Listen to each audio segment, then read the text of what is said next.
Hello everybody, I'm back again with another weapon guide. This is a brand new weapon from the new Crysis 3 DLC that I think came out on June 7th. It's like Island something, I don't remember, I just picked it up on Origin.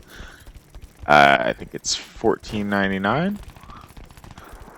So this is the Claw. It's a new light machine gun, and it's actually alright. I usually absolutely hate light machine guns in video games.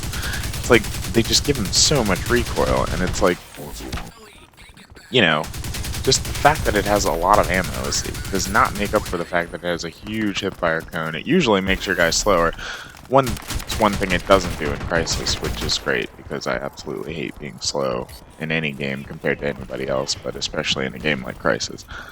So it's just not worth it to have the level of recoil that most games give to light machine guns just to have extra ammo. If you can't hit anything, it doesn't matter. Especially a game like Battlefield 3, it's just ridiculous. You really can't hit anything, no matter if you're aiming straight at it. But anyway, back to Crysis. This gun is alright. I like it. This is actually my first game playing with it.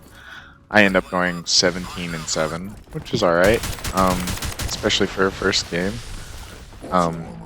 It's kind of nice. It comes with all of the unlocks. What I'm playing with here is the muzzle brake and the foregrip, which I think is really important if you want to try this gun out, because as I said, it does have a lot of recoil. Oh, and the red dot sight, obviously. Basically the only sight that I use in the game. Any of the other long-range sights are basically useless, especially with a gun like this that has a lot of recoil. It's pretty good for medium to long range. As you saw, if you tap fire, you can actually get fairly long-range kills, and it'll really stay on target. I was having good luck tap firing this gun during this match, so I recommend doing that. Because if you hold the trigger down, it's really just going to track up.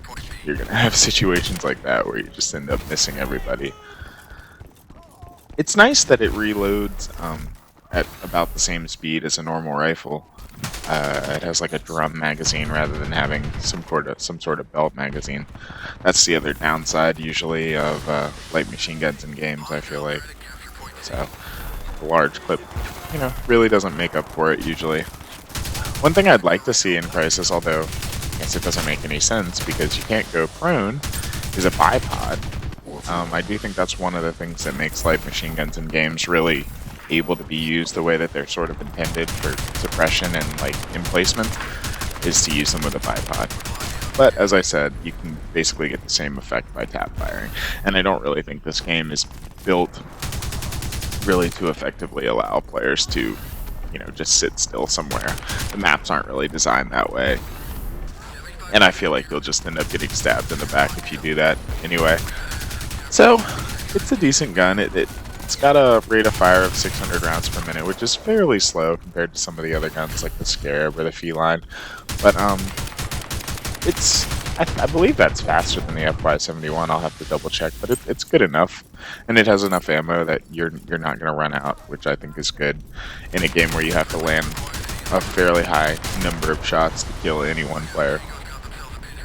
It's a good gun for getting multi-kills, if you can keep the recoil in check. Anyways, yeah, I recommend picking up this DLC. I haven't gotten to get into the new maps yet and trying out this gun. It unlocks a new shotgun and a couple of other new skins that I'll be showing you. One for this Feline. But, that's the end of the video. I like where that guy ends up. Thanks for watching. I'll see you next time.